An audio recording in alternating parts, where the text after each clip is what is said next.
మీ business ఏదైనా మీ ఊర్లో promotion చేయాలంటే అది సుమన్ టీవీతోనే సాధ్యం. ఇప్పుడే సంప్రదించండి.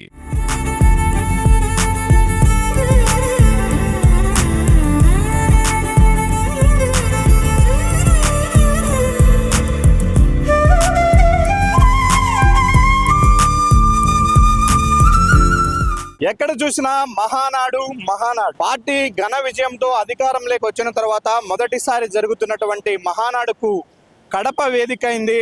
ఇప్పుడు రాష్ట్ర వ్యాప్తంగా ఉన్నటువంటి టీడీపీ నాయకులు కార్యకర్తలు అందరూ కూడా కడప బాట పట్టారు. మరో కొన్ని గంటల్లోనే కడప వేదికగా మహానాడు అంగరంగ వైభవంగా ప్రారంభం కాబోతూ ఉంది.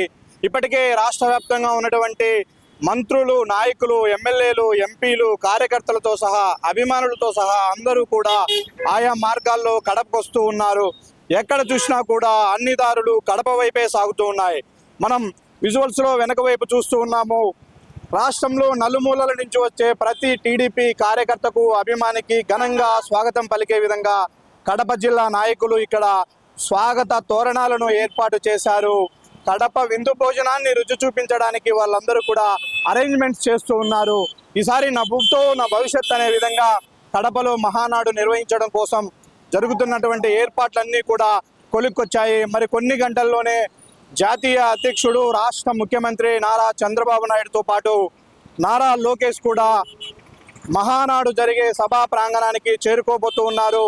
రేపు ఉదయం నుంచి కూడా షెడ్యూల్ ప్రకారం 3 రోజుల పాటు జరిగే మహానాడు కార్యక్రమాలు ప్రారంభం కాబోతూ ఉన్నాయి. దానికి సంబంధించినటువంటి ఏర్పాట్లన్నీ కూడా ఒక్కొక్కటిగా కొలిక్కొస్తున్నాయి. రాష్ట్ర వ్యాప్తంగా వస్తున్నటువంటి లక్షలాది మంది నాయకులు, కార్యకర్తలందరికీ కూడా ఒకవైపు వాళ్ళు విడిది చేయడానికి కావలసినటువంటి సౌకర్యాలతో పాటు 3 రోజుల పాటు వారికి భోజన వసతులను కూడా ఎక్కడ ఎలాంటి ఇబ్బంది కలగకుండా కమిటీలను ఏర్పాటు చేసి ఆయా కమిటీలకు కేటాయించినటువంటి బాధ్యతల ప్రకారము నాయకులందరూ కూడా నిమగ్నమయ్యారు. ఇప్పటికే రాష్ట్ర క్యాబినెట్ మొత్తం కడపలోనే మోహరించింది. కడప ఆర్ఎంబి గెస్ట్ హౌస్లో ప్రతి గంటకు ఒకసారి రివ్యూ మీటింగ్ జరుగుతూ ఉంది గత 2 రోజులుగా.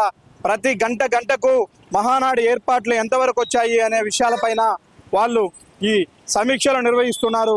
మరి కాసేపట్లో కడప కేంద్రంగా జరగబోయే మహానాడుకు సంబంధించి అన్ని ఏర్పాట్లు కూడా పూర్తవబోతూ ఉన్నాయి. రేపు ఉదయాన్నే షెడ్యూల్ ప్రకారము మహానాడు కడపలో ప్రారంభం కాబోతూ ఉంది.